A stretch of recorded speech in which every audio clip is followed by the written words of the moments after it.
Mr. DeMars. How could I help? By resigning? Excuse me? God is good. You're about to hand total control of this church to a bunch of carpetbaggers with Bibles.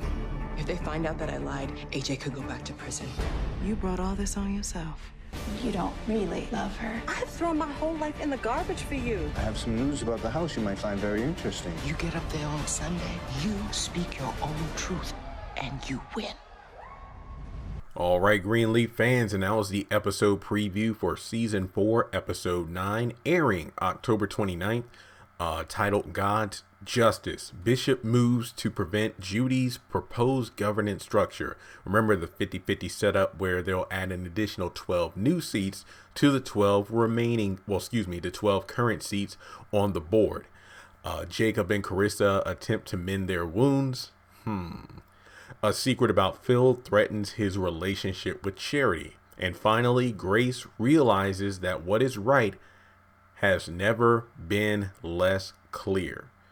Okay, so this looks like a very interesting episode. And if I'm not mistaken, this is the, the penultimate episode. Technically, basically the episode before the actual mid-season finale. Some people have been telling me that next week, technically next week, because it is Sunday when I'm recording this, next week's episode, Gratitude is the season finale. Not to my knowledge. No Greenleaf season, I believe, has ever been 10 episodes. They're usually about, 15, 16, whatever. But based off the preview itself, Phil confronts Grace, basically asking her to resign. And we can suspect this goes back to the recording that Charity had about her lying to the police to protect AJ.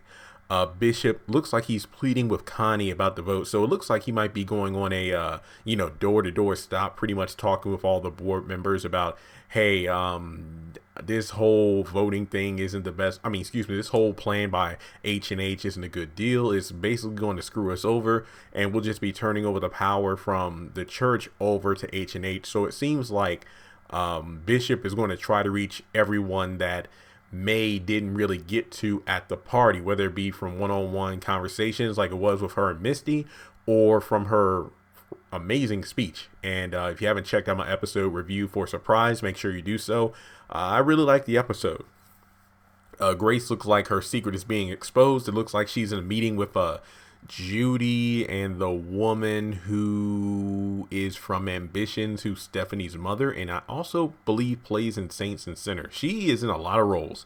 Let's see here. Grace tells Charity, this is probably my favorite part of the preview. Grace tells Charity about how, look, if they find out that I lied, AJ could go back to prison. And with a straight face, he brought all this on yourself.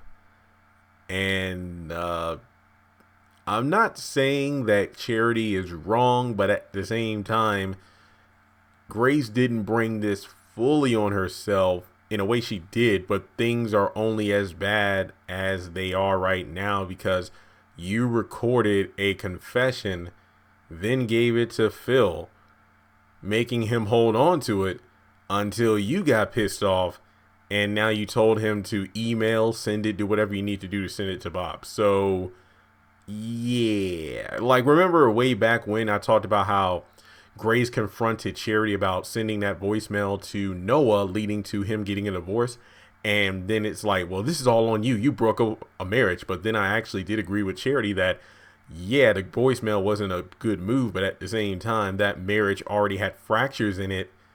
If, a voicemail could end the whole thing. The voicemail just got the ball rolling. But then Noah decided to just out everything about AJ. And that led to the marriage being, crumbling. So in that situation, I gave Charity some leeway, but in this situation, no, this was just stupid.